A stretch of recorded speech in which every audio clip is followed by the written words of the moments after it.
Shalom, peuple dédié, c'est les frères Fanfan. Mes frères et sœurs, Nazan et Sengoming, sur ce Rokutana, Nabino, Napoko Alelo, pour une exhortation à Bisso.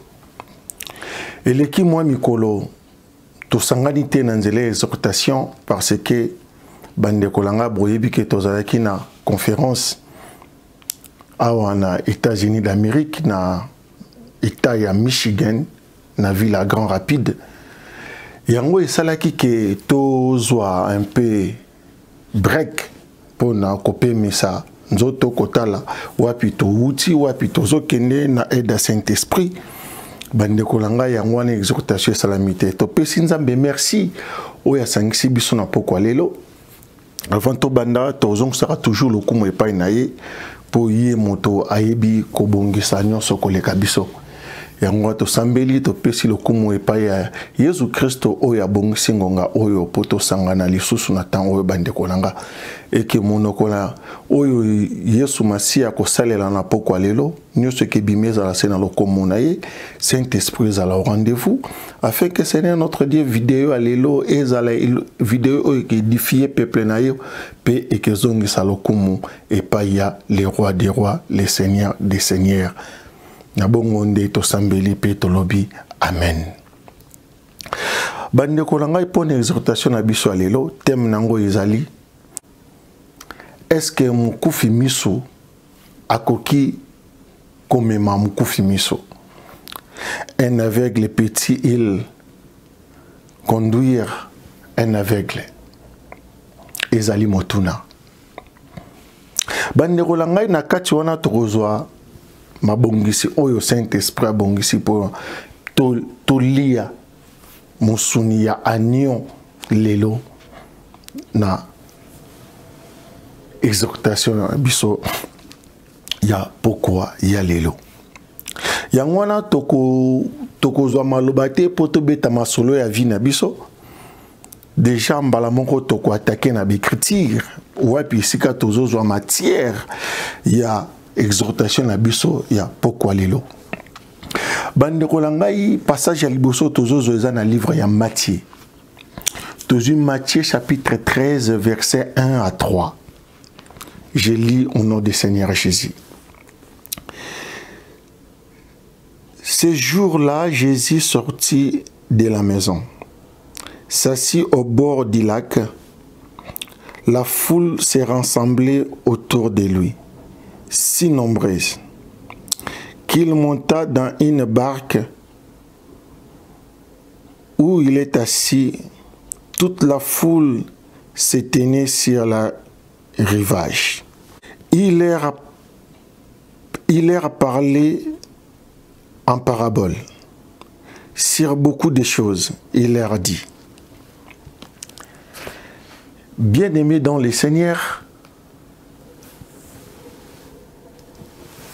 n'écriture touti kotanga tomoni lolenge nini ezolakisa biso ke Yesu awuti na ndako abimi ake kovanda pene ya mai pe fule komi koya epai na ye pe Yesu amati likolo ya bwatu pe abandi kote ya bango mais en parabole. Bande kolangai est-ce que tango Yesu azote ya na parabole peuple ezo yoka te ezo yoka te? Bien-aimé dans le Seigneur, et sika ya mutuya evandi yango wana Yesu azali kote ya en parabole na parabole Yesu azali kote ya azali koloba nini tokozwa même chapitre 13 verset 4 donc tokangi na partie ya liboso oyo ke Yesu abimi na ndako akei na mai bato batondi amati likolo ya bwatu pe abandi kote ya en parabole. Donc la première partie l'évangile autour du kotanga eloko ya mutu ya tokangi azote ya bango na masese.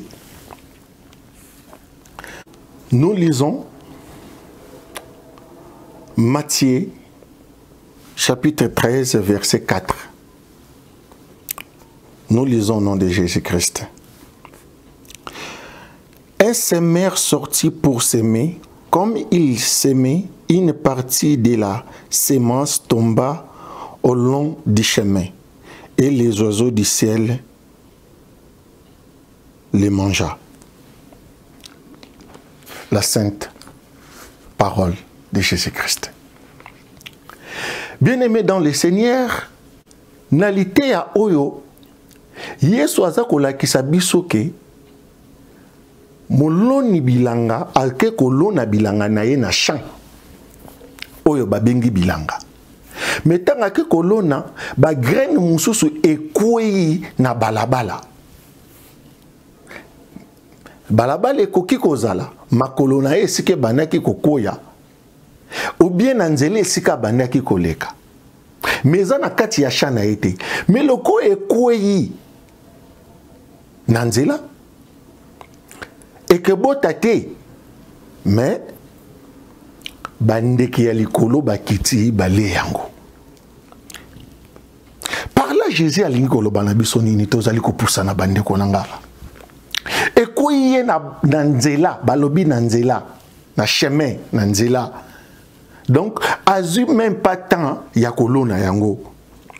Ba graine wana ekei. Et eloko ya motu ya ezali lisusu makasi bandeko na ngai. Tozo poussa na malimbe pote ba parabole. Parce que tant balobi parabole eza masisi. Mais awa Yesu azali koteya batu pe azali koloba lisolo. Lisolo wana soki batu ya tangu wana baye bakakezalaki parabole. Elingaki ezala malamu pe pona biso elingaki ezala soluté ya te. Mais bato atangona bayebaki keza parabole te ezali lisolo vraiment que c'est mère moko abimaki ake kolona pe ba graine mususu ekui na nzela. Or bandeko na ngai soki moloni wana ke ba graine na ye ekuyaki na nzela sans que ye ayeba ekoki kozala lite ya te ekoki pe kozala lite ya te o bango bakoki kozwa en considération. Mais Yesu azobeta yango atanke moloni wana na kati ya bilanga ne o na kati ya bilanga pe ezalaka na nzela. Ba nzela wana ezali ba fruit oyo tokolo ba graine wana ekoyaki comme par hasard. Mais Yesu nenga zola ki sezaki ekoyaki par hasard te. Donc mukolo bilanga na kolona na ye ezake mususu nde ezokoya na balabala. Eza par erreur te. Mais na kolona mususu ezokoya na balabala na nzela. Mais akokaki su kozwa yango te po achango na mabele parce que na kolona ezalaka na rapidité. Et ba graine wana toye ba suna suka na yango elingaki koloba nini pourquoi koyaki na balabala parce que eza parabole. Mais bato babandaki koyoka ezalaki parabole te, ezalaki lisolo. Tozwa le même chapitre 13 tokiti na verset 5 tina 8. Na kati wana eza molai bandeko nanga poto el Satan tozo kopusa malembe na kati wana komona Yesu alobi susu ke eza na ba graine mususu ekeneki kokuya likolo ya mabanga. Bilanga nini yango ekoki kozana ba mabanga banzela pe na kati wana tokomona susu mususu ke kokuya na banzube ke tufe yango pone kola. Oye koi na mabanga ezangi ezana insuffisance ya mabele moyen se croître ezati. Mais mususu ekei kokuya na bonne terre esika oyo chana ezalaki ba laboura esika oyo graine falaki ekende bandeko nanga. Et na kati wana tokomona lokola ezali parabole. Yesu azali kolakisa biso betapi ya mokili. Etape ya liboso ya mokili ezali etape oyo ezalaki ya Adana Eve kititi na Banoé na Abraham. wana ezalaki nzambe asali mokili mais semence wana ekwei kokoya ya mibale ezali étape oyo ebandi epai ya Moïse eke kosu epai ya Josué wana pe ezali semence oyo ekokwea na mabanga Moïse 4 ezati kangami na loi et la loi mène que la colère. Ya misato ezali banzube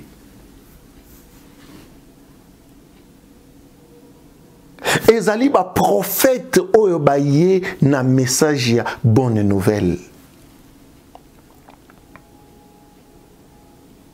Bango bakangami na ba convoitise ya mokili moye botambuma ezali te. Yangwana Yesu ye moko ye na nzela ya malamu na semence ya kitoko aye ko seme na mitema na biso. Biso tozali terre, biso tozali na restauration. Biso o Yesu aponi poto botambuma na 100, na 60 pe na 30.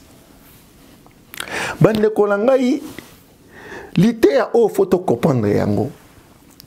Ezali na profondeur pe ezali na richesse monene.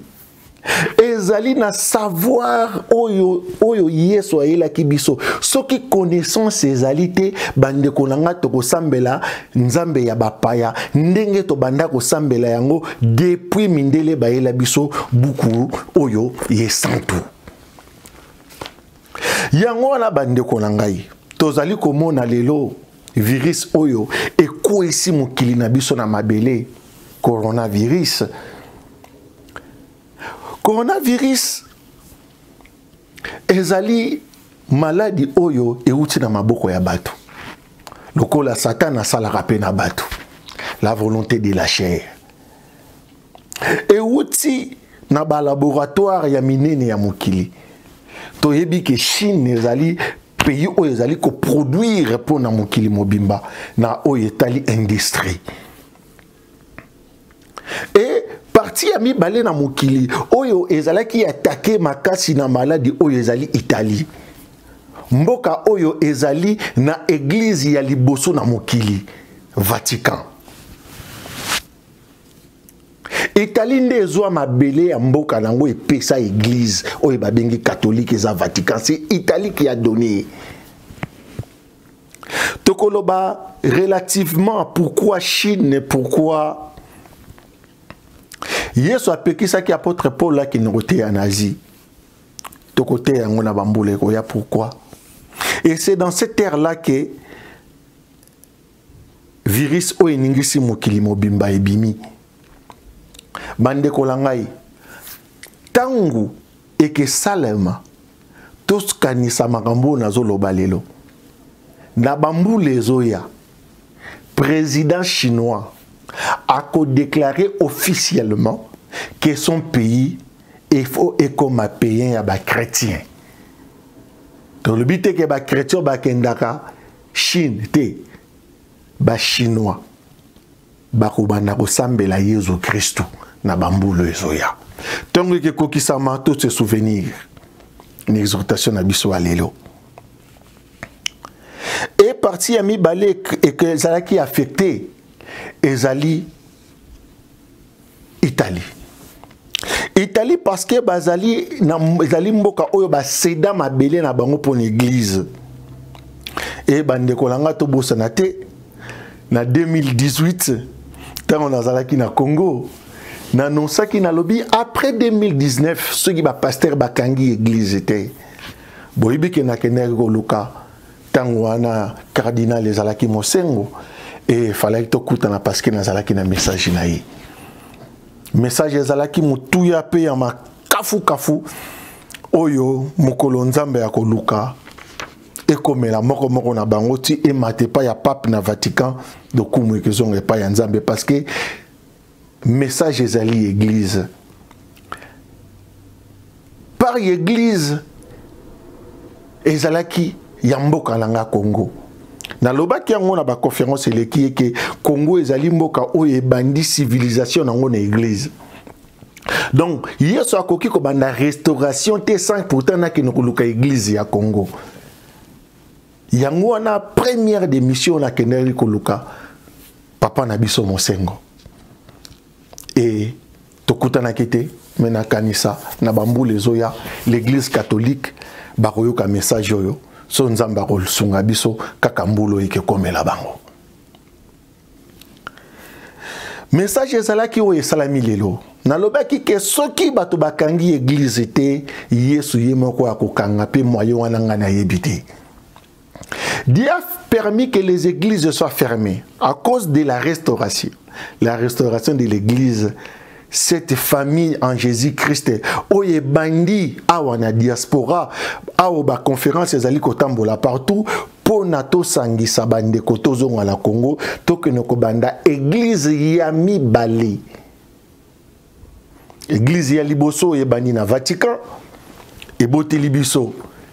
Bible auto simbi na maboko bande kolanga ina lobaki na ba conférence onyo so eleki et que Bible salami na Israël était ezana ba lettre ebele o yezali awa na maboko nanga Israël yebi yango te bakoki koyeba lisolo mais bayebi lisolo te na Nouveau Testament kaka te mais na Ancien Testament il y a beaucoup de livres o ba juif bango moko bayebi te ezana kati ya Ancien Testament. Yango les alaki bape eza parmi ba raison oyo Yesu atinda kinga fona kutala na église. Mais lokola ivoa na ye ezali insondable. Ye moko azali komema makambu na ye lolenge ye moko alingi. Na lobaki soki ba yoki te, soki ba bongo limité maté. Parce que libération à Congo biso to lobaki ezaki na bélération te uti koleka. Libération Congo ezali pété na élection ezali koya 2023 bande kolanga puto yoka malamu Congo ezali mboka oyo Yesu aponi pona évangile tambola mokili mobimba Congo ekezwa délivrance na sima ya maloba oyo tozali koloba lelo biso ba oyo tozali na restauration ngai mowumbu ya Yesu les premiers serviteurs de Jésus et avec des significations. Pourquoi serviteur ya Jésus? Parce que Jésus est amour. Jésus nous a prêché l'amour. Et Jésus nous a montré la justice. Ezali bilembo oyo déjà mindele bazali na yango. Biloko ezali kozanga biso na Afrique. Bolingo na justice. Yango la conférence ezalaki na Michigan, première partie, il y a toute autorité vient de Dieu. Tolaki saki bokonzi ya likolo pe bokonzi oyo ya se. Tolobi ba serviteur de Dieu ezali ba juge na ba magistrat tel que tolaki saki yango na Exode. Tokozonga wana te bandeko ezali na video bolanda yango. Pe deuxième partie ezalaki partie oyo falaki to te na te ya yango ezalaki partie ya sacerdoce magique occulte satanique ba pouvoir nyoso wana ezali pe kaka ya Nzambe mais tant ezalaki mukie na aide à Saint-Esprit souffler le kola yé à Tikarabatute à la kisaki bisoke il faut été yama na Congo. Donc deuxième partie il y a toute autorité vient de Dieu et que zala na conférence moko et que salama na Congo. Pona kola kisabatu batu ndenge nini batu wana ya mabe ya soloka ba operaka pe bazali ba pasteur pe bazali bato biso tozali kokanisa ke bazali kosalela Nzambe tokola kisa yango noir sur blanc na makomu ye santu oyo na simbi na maboko nanga pouvoir nyonso ute pa ya Nzambe na yango la bande kolanga tolobi na toute autorité wana tolakisa ki ke bokonze ute pai ya ba juge bango nde batu bakonzi bayaka ko prêter serment pa na bango ata bakonzi pe banomaka ba oyo bazali au sommet mais ba président ya mokili na ba roi ba prêtaka pe serment kaka liboso ya bato wana bango nde Nzamba sengaki Moïse a placé na ba terre dès kozozwa placer ba magistrat na ba juge pour na service danga donc bandero limbisanga nga en tant que serviteur à Jésus, serviteur il y a diété le créateur, parce que Jésus c'est lui le créateur par la foi. Ba oyo bandimi ke nzambe asalaka parce que photocopie ya kosala mokili ezali te. Yango création ezali na Nouveau Testament tote ya kiango.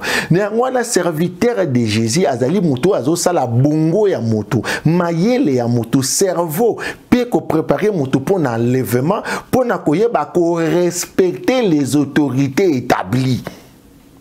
Yango na biso ba chrétien dès que ba kondia ba mboko to vandi ba lobi ke bo vanda na bandaku biso mbala moko to kei na Romains 13 wala ba iti biso to respecter ba autorité établie parce que mokili oyo ezali ya biso te. Tozo ya bandeko nanga to mona importance ya royaume des cieux oyo bandeko na biso bazana no voiler ba bengaka l'Éternel. L'Éternel ezali kombo ya nzambe te. Beaucoup doré yango de génération en génération mais ezali parabole. Parabole lingi koloba la vie éternelle que Jésus-Christ nous a apporté. Parce que ce que tu lobi to sambela l'Éternel, alors maintenant le nom qui est dessus de tous les noms. To koti si bongo na biso na confusion. Biso toza na kombo eleki ba kombo nyonso le nom que nous devons adorer. L'Éternel ezalaki ba parabole. Toko comment la bandeko langai. Donc, toza koya malembe. To comprendre que na ba semence wana ezali nde betapo oyo nzambe azali kosala na mokili. Semence ya liboso ekoi na balabala. Semence ya mibale ekoko na mabanga. Semence ya misate ko na katikati ya banzube. Semence oyo ye moko se kwa eko lona. Yango Yesu alobi oyo fils de l'homme a l'onité ezali le diable et le Satan qui l'a semé. Oh Yesu alonini. Yesu alonini biso l'évangile. L'évangile na français musu ba bengango la bonne nouvelle. Na lingala to bengango sango malamu. Parce que moutaye kolona yango aza malamu kaka. Jésus est amour, Jésus n'est pas l'effet dévorant. Oyo yozana Yesu malobi susu, faut craindre l'Éternel. Bandeko nanga. Yozana kati ndako. Nga nazana ndako na bana nanga. Nazana posa bana nanga ba banga ngate. Mais nazana posa na bana nanga ba to sangai. Balinganga. Yangona Yesu ayeko lakisa biso ke papa azali. Alobi l'Éternel te. Alobi quand vous n'avez pas l'Éternel au ciel. Non. Jésus-Christ a dit votre Père qui est dans les cieux. Papa zana posa bana to banga kete. Bana impoli. Bana mal indiqué. Ba voyous et des bandits, des assassins. Bangonde barobanga l'Éternel. Biso et pas ya papa na biso nous avons que l'amour. Expérimenté par Jésus-Christ, c'est notre sauveur. L'héritier qui est devenu roi. Pas seulement un roi, mais un roi des rois. Le Seigneur des seigneurs. D'abord, supérieur dans l'Ancien Testament. Bien-aimés dans le Seigneur, nous sommes des chrétiens, on ne peut pas mélanger des choses. Nous avançons pour te comprendre la parabole et l'ingi kolobani. Toujours, tozongi tolobi que dans Matthieu chapitre 13 verset 5 à 8 et sika wapi solo ya semer ezali. Ce qu'on tozu même chapitre. Dans le chapitre 13 verset 9. Je lis au nom du Seigneur Jésus-Christ. Que celui qui a des oreilles pour entendre, qui entende. 10. Les disciples s'approcha et lui dira, pourquoi leur parle-t-il en parabole? Bapostolo baye kotuna Yesu. Mais pourquoi ozoloba na bango na masese? Pourquoi? Parce que les disciples, bazalaki kaka 12, ba comprendre que bato bazo yoka na bango kaka. Bazo yoka li solo. Mais biso to yebi yo, ozaka mutama solo ti. en secret. Bien sûr, Jésus répondit. Matthieu chapitre 13, verset 11. J'ai lu au nom du Seigneur Jésus. Jésus leur répondit, parce que vous était donné à vous de connaître le ministère du royaume des cieux. Mais à eux, cela n'est pas donné. Bien-aimés dans le Seigneur, et pesameli biso ba disciple à Jésus, non le peuple de Dieu d'Israël, bateau bayebaki l'Éternel, ils ont mamna bangoti. Oh, ils ont mambo épée supérieure, c'est pour les enfants du royaume des cieux. Non les enfants de l'Éternel, mais les gens qui vivent pour le royaume des cieux. Mouto avant azo vivre pour le royaume des cieux, à côté sa autorité établie, à kobanga coronavirus parce que écoutanga le binga naza muta royaume. Et na kokota royaume na cherote. Ce qui est à mon canon na mukile kufa na coronavirus, apôtre Paul a précisé son formule. Soit nous vivrions, soit nous mourions, Christ avec nous. Nous n'avons pas peur. Mais nous devons obéir à 1000% aux autorités établies, à 80 000 à 100 millions de fois. L'autorité bakope sabiso banzela tokoto ça parce que bakonzi mboka oyo bazali soumis aux magistrats et des juges. Lokola papa mutasala nyonso et mokili oyo toyebi keza na subversement ya malin. Biso ba oya Jésus tozali ko observer afin que ma bolongo na biso zali ko sambela tozali ko samba volonté ya Nzambe pe me ma rétribution lokola awo na mikili ya poto tovandi bande ko langai mukili momba bavandi na ndako ba misusu bazokende misala misusu bazokende te mais ba oyo bazokende te l'état reçoit bango en charge. Pourquoi? Parce que peuple wana bazali peuple ya Jésus tozo pour ka ma bolongo na mokili oyo biso tozali na permanente. Na mokili oyo tozali na biso baleki nzela. Mokili oyo ezali na sous pouvoir ya malin. Mais biso lokola tozali bana ya Yesu, yango na pesi biso espace na biso. Totel la ba juge. Ce que les le ta possible sauter to bima na balabala te. To sala sala ba papier na biso to ko luka ba avocat ba luka ba juge. Pourquoi biso to souffrir? Mais est-ce que nzela wana en Afrique ezali? Exact. Pour la nini? Parce que bato oyo bazali appelé des serviteurs de Dieu. Bazo jouer rôle na bangote parce que biso population Afrique to yebite ke ba juge ne bazara basali nzambe. Okomo ne pasteur bandit asali mabe anibengi serviteur de Dieu ba ko sambisete. Un assassin ne peut pas être jugé. Un criminel ne peut pas être jugé. Un brigand ne peut pas être jugé. Un serviteur de Dieu, c'est celui qui porte l'épée, le marteau. Et juge yé mon copie. Ndaki bo moto na yé. Ce qui a sali mabe, juge moussou sa rotel misaïli bosso pour ba juger. Nous devons comprendre cela. Jésus nous a apporté makambo ya molimo oye epesi modèle na nzoto. Un serviteur de Jésus, vous ne pouvez pas l'accuser gratuitement. Même si vous l'accusez, il ne va pas fuir. Même si vous l'accusez, il sera la tête haute parce que la Bible nous dit balobe la bino me bakuta binote. Or, le la bino bolobe linga na lokuta na rozala muto liboso na roya jijima nanga. Parce que yeso lobi boko comparaître na sujet nanga. Biso ba oye ya ye en restauration mukolo boko mema biso na ba tribunal na 8h juste na 8h na 7h45 na zawana déjà na zawana déjà parce que je dois comparaître na kozala lokola Pierre te oyo ba kimisi ko kimisa totea li solo Pierre parce que église alelo bazwa Pierre lokola mator.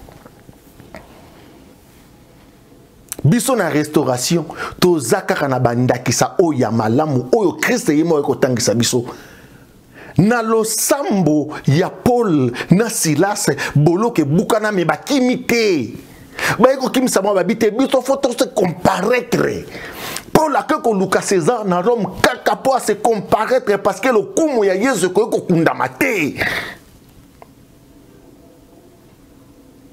C'est pour cela qu'un aveugle ne peut pas conduire notre aveugle, bien-aimé, nous sommes en train d'arriver. Mabongi sezali ndenge wana. Et pesa melibino mena bangote. Ah! Donc c'est que peuple wana tozo koma, c'est que batikale koye ba vérité te. Vérité c'est autre chose que l'histoire batona ba yebaki. Jésus a tiki bisote. Aye ko lobana bango lisusu na Matthieu chapitre 13 verset 12 à 13. Yes a lobi je lis au nom du Seigneur Jésus. En effet, on donne à celui qui a et on sert de l'abondance. Mais à celui qui n'a pas, on enlève même ce qu'il a. Bien-aimé dans le Seigneur. Donc, le col a hier sapona qui les 12. Abaki sa ki bango moi 12 ya connaissance. Yangwana azo pakisa la bango matière. Mais ba wana nyon sur le col ba yebaki le côté. Azape na droit ko pesa bango rien. Koutou d'avance azako dépouiller bango. Ça c'est la parole de Jésus. Bien-aimés dans le Seigneur, nous devons comprendre cela. Un chrétien n'est pas quelqu'un qui est en train de judaïser. Par des moyens de tromperie, par votre compréhension minime, sans pourtant comprendre les Écritures, bozo tanga ba prophète o baleka parce que ban lobana bango zo kende le okola moi bien. Non bien-aimé. Ceux qui déjà lobi Esaïe Torozonga zonga zonga zonga zonga simati tokende pe koza baptême na maya Jourdain. Là nous ne sommes pas spirituels. Après Golgotha, Jésus a dit ce n'est plus dans Jérusalem ni dans les montagnes où les vrais adorateurs adoreront le Père en esprit et en vérité. Tout ce que le Fils de l'homme n'a pas sémé, c'est l'ennemi, le diable qui l'a sémé. Ils vont prêcher comme nous. La restauration. Nous avançons de peu en peu. Nous en poussons. Yes, alobia ko bakisala ba o bazanango ba o bazanango te ba olongola. Ce qui église à l'élo ezali na bosolo mais kangamité. Église kangami parce que la restauration a commencé cette année. C'est cette année que nous avons eu des documents officiels afin que na bondeko ya kala ba oyo babandi ya 2000 ans na biso to bandi na 2020 bisonio surtout to komi église ya 2020 bandeko langai to yokani est-ce que to comprendre les lobbies sont en restauration boye la bisote boye la se ba patriarche boye la bisote bato ba bandeki liboso boye la bisote o ba doyen non l'église a fermé les portes et que fongama na 2020 bisonio surtout ba na 2020.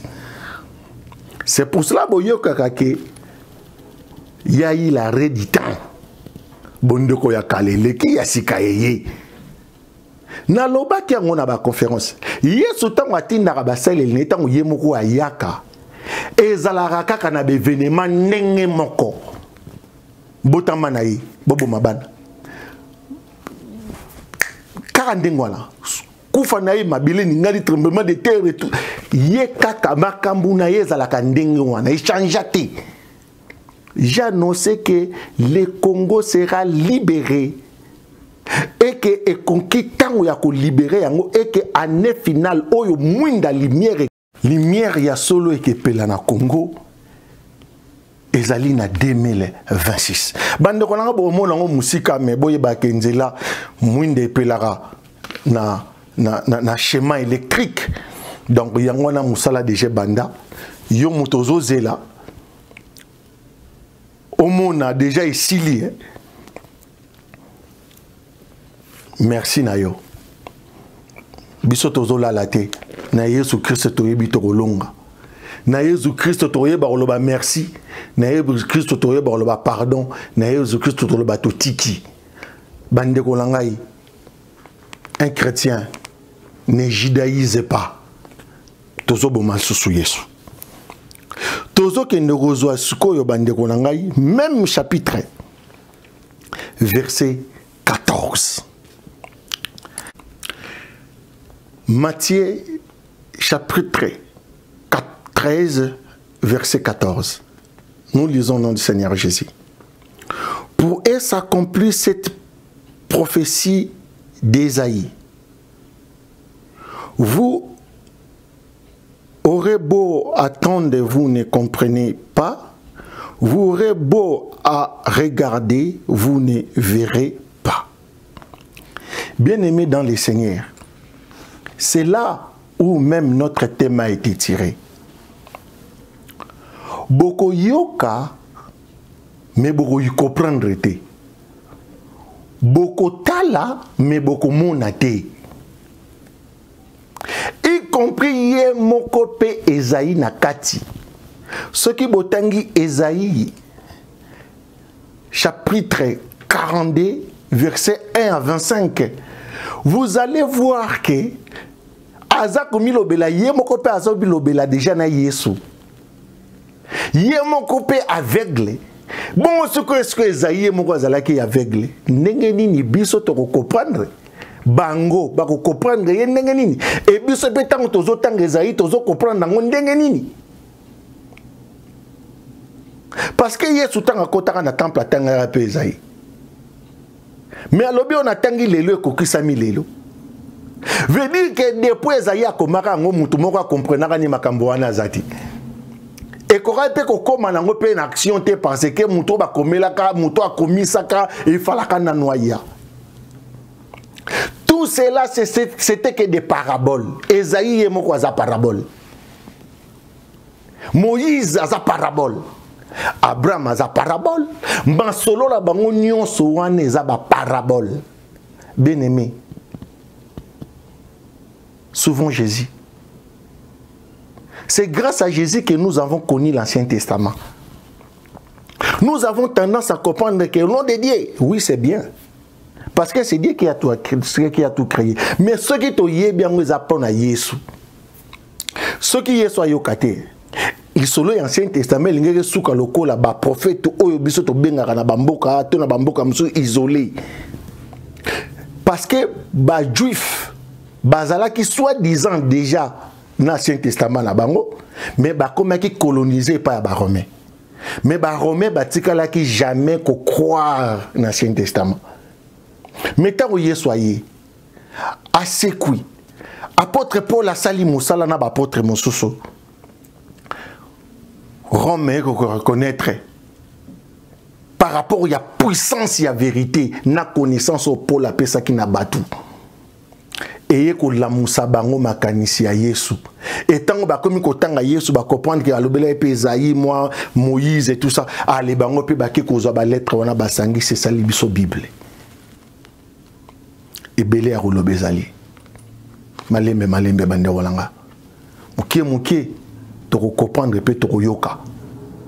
Soit nous vivrions, soit nous mourions. Christ avec nous. Yesu alobi Esaïe déjà lobaki. Baro yokate, ye moko pe Esaïe pa yokate pa comprendre te. Na pesi bino verset on a bolanda. Et ceux qui botangi même Esaïe chapitre 6 verset 8 à 10. Ye moko azali kolobelela yango. Bozui yango botangi boko comprendre malamu.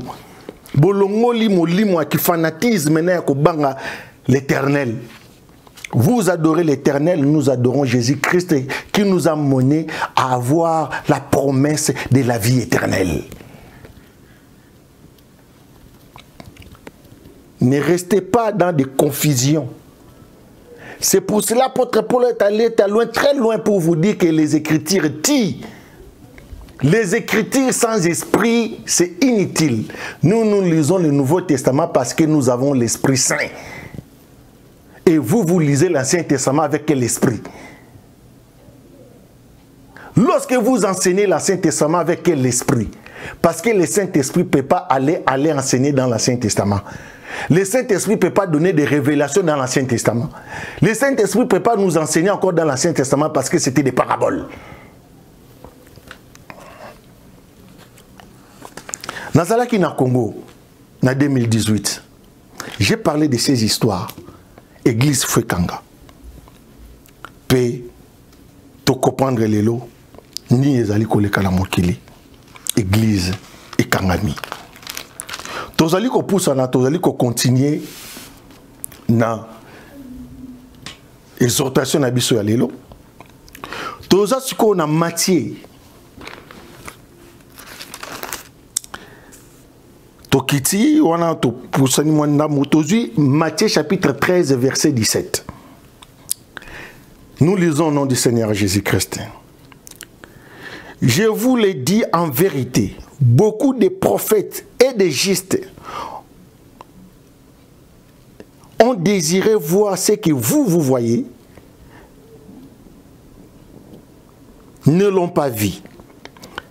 Attendez ce que vous êtes en train d'entendre et ne l'ont pas attendu. Les paroles du Seigneur, des Seigneurs.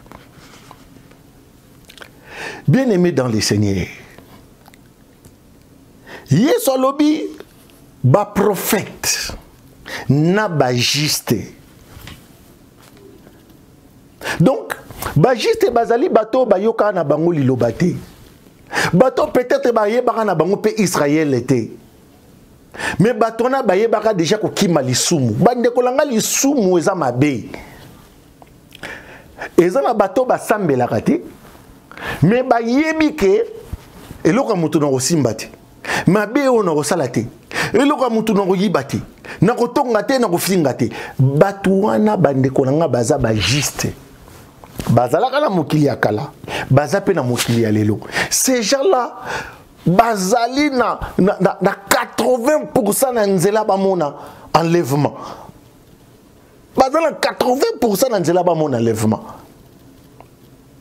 Parce que même la loi nous dit, ce n'est pas ceux qui écoutent la loi qui seront justifiés, mais ceux qui les mettent en pratique. Les justes, ce sont des gens qui arrivent quand même à respecter la loi. Ces gens-là, bango, nous sommes na posa ko yoko biso to tangaka lelo Nouveau Testament. Bazali na posa ko yoko biso to yoka ka lelo Nouveau Testament. Bande kolango tshaka matoyi wapi. Tozo ya malembe to kopesa nyonso na mokolo moko te. Biso tozali likolo na Nouveau Testament. Tozi Matthieu chapitre 13 verset 18. Vous donc écoutez ce que signifie la parabole du semeur. La parole de Jésus-Christ. Bien-aimé dans le Seigneur. Donc, ce que Yesu a commis que Lucas a expliqué les solo nions surtout il y a semeur. Ce que tant que Yesu se rappelle le barra ce que a expliqué biso les solo par exemple il y a Caïn et Abel. Tungato yo kanini. Ce que Yesu expliquera biso les solo il y a Adam et Ève. Ce que Yesu expliquera biso les solo il y a Abraham. Ce qui Yesu expliquera biso les solo il y a Moïse.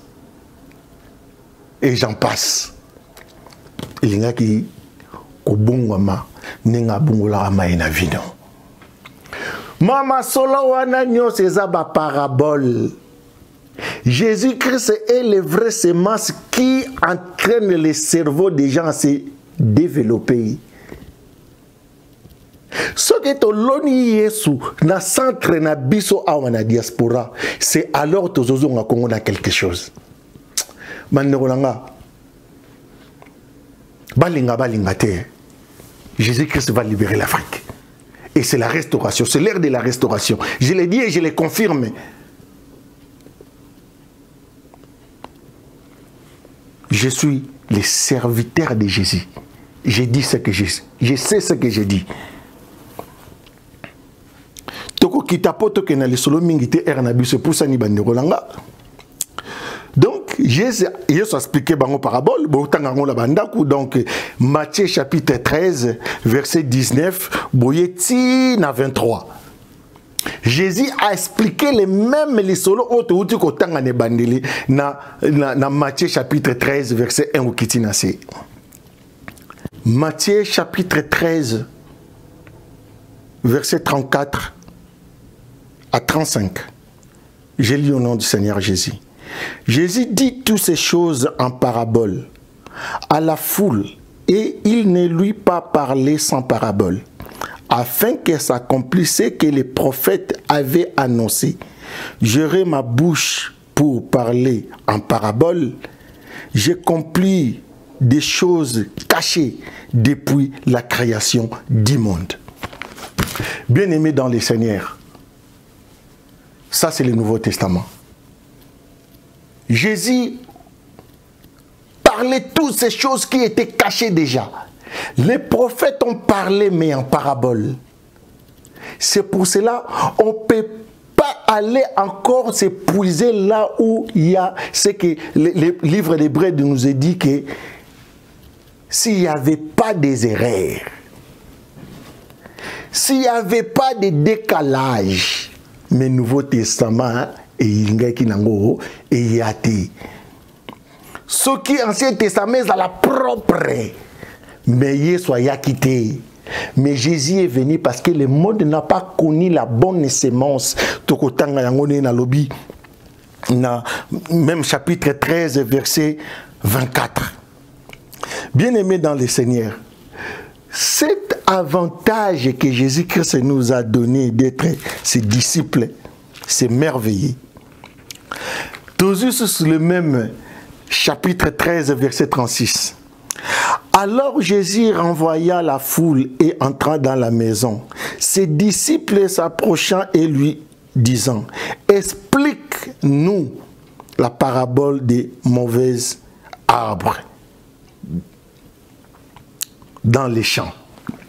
Bien-aimés dans le Seigneur, ce qui t'otangi chapitre 24, chez chapitre 16, verset 24, au Kititinase, au moins la yeso abaki sa qu'il sous ba parabole mosusu.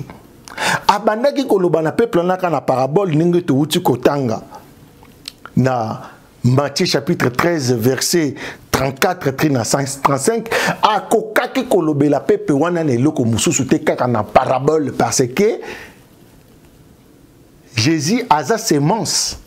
Oh, il faut que pour la génération qui y a si mabaya kolia. Biso. Ami Lonaki pour biso tobuka. Nouveau Testament. Ba disciple ba yeko tuna ye. A expliquer bango siko pour ba bango pe ba potre parce que faut pas kola.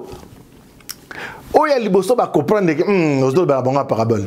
Bah comprendre bango c'est mère parce que ils avaient compris que il était le Messie mais à plein de qui croire vraiment pété parce que la fin des choses est que Pierre nous a montré que Dimakité les autres que Jésus était ressuscité des morts. Mais ils ont eu courage à demander à Jésus de leur expliquer sémence Yamabe Nakati Elanga. Et Jésus, il ne l'a pas laissé. Il nous a donné l'explication. Contrairement, dans ma solo nyo ça va prophète les cas. Motomoko atikala ko expliquer parabole à Zalakité. Et Jésus a expliqué parabole. Borotanga yango il y a mauvais arbre et arbre mabe toye bango na Kinshasa. À bientôt par la grâce de Dieu. Il leur répondit, celui qui a sémé la bonne sémence, c'est le Fils de l'homme. Jésus lui-même, il est en train de s'aimer. Oh, non, t'es que le bande yango. la confirmation. Semence ya kitoko, graine ya kitoko, Yesu yemoko ya enam.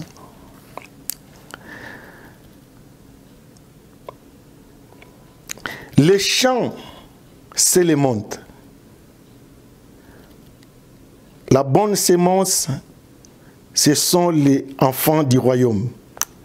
Les mauvais arbres, ce sont l'enfant du malin, l'ennemi, qui l'a sémé, les diables. Les maisons, c'est la fin du monde. La moisson. Bien-aimé dans le Seigneur, Marcelo a ba arbre et quand il a sémence, il y a fils de l'homme. Et bon ami, toza bana l'éternel te met toza libana, il y a royaume des cieux, donc de la vie éternelle. Et le malin, il n'est pas en bana naïe. Et c'est lui qui a commencé.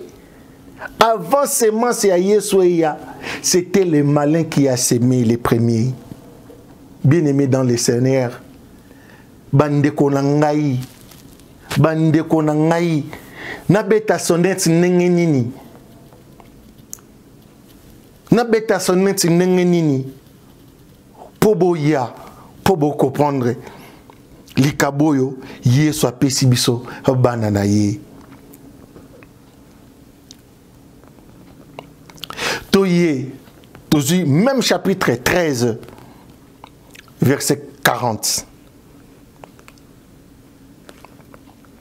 Boromona, Yesu alobi, ndenge nini ya kotinda ba ange baya ko pikola. Oyo ya mabe, baboka yango na moto. Et ya malamu kende paradis. Les champs, c'est le monde. Cette Bible, c'est le monde, bien-aimé. Ces écritures, c'est le monde. Et les solo wane ezali ya blé na ivraie. Tokoki te kotambola lokola baveugle. Tokoki kotambola te lokola baveugle. Jésus alobi yango na Matthieu 13, 44. Le royaume des cieux ressemble encore à un trésor caché dans un champ. L'homme qui la trouvera, les trésors cachés, et dans les yeux, il vendra tout ce qu'il possède à cause de ces champs. Bien-aimé dans le Seigneur. Awa biso déjà toyebi la bonne sémence. Yesu a autorisé biso to sala nyonso pour na to kenoko kangamana yango. Yesu a pesi biso opportunité wana to sangana pour na trésor na biso la bonne nouvelle. To sangana pour na to chango na misala, to sangana pour to boman to sala nyonso to sangana biso to comprendre yango. Bolingo na biso e ke mema mwinda tel que je l'ai dit, et que wuta na likolo te bandeko na ngai, ko délivrer Congo et wuta na misala na biso tel que Jésus-Christ me l'a montré. Je sais toutes les formules, je sais, mais sans vous, la parole, et botambouma pa ya banani, to comprendre nyonso bandeko na ngai. Le royaume des cieux ressemble encore à une marchand qui cherche de belles perles. Lorsqu'il la trouve, une perle de grande valeur, il est vendre tout ce qu'il possède à l'achat de ces grands trésors. Bien-aimés, vendons tout ce que ça nous divise, tout ce que ça nous met dans des confusions. C'est dans la bonne nouvelle que nous avons ce côté yebi livré, nablé.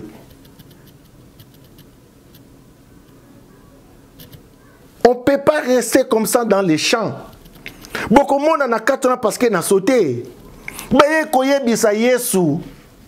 Yesu le parabole. Yo salaki bilangana yo lonaki kakablé. Ivre wuti wapi.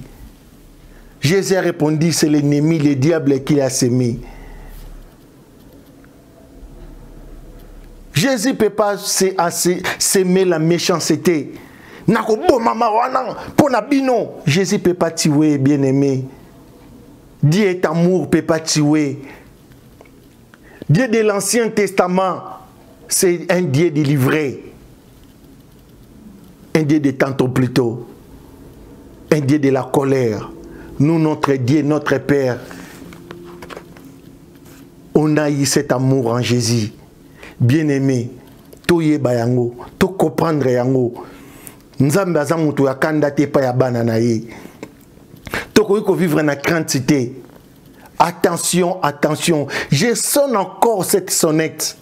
Awa to yebi ivre, nablé, les moissons que Jésus lui-même qui va venir les faire.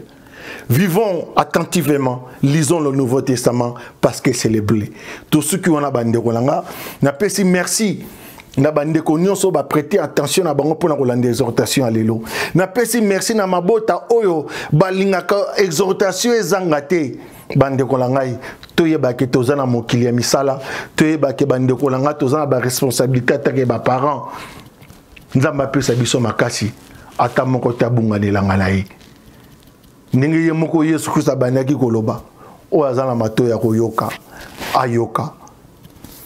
Mbote na bande ko nyonso surtout ya restauration esika tozali na Amérique, na Afrique, na Europe, na Océanie. Ba oyo nyonso surtout bazali ko contribuer na musala ya Nzambe na temps na bango na oyo nyonso ndenge Yesu alobi awa tomoni les trésors, les vraies perles toteka nyonso tozali nango tozonge pa ya mama na biso Afrique. Ndenge Sarah Kana ebote la biso Yesu Kristo o azana mato ya koyoka ayoka nzamba kumisama. Amen.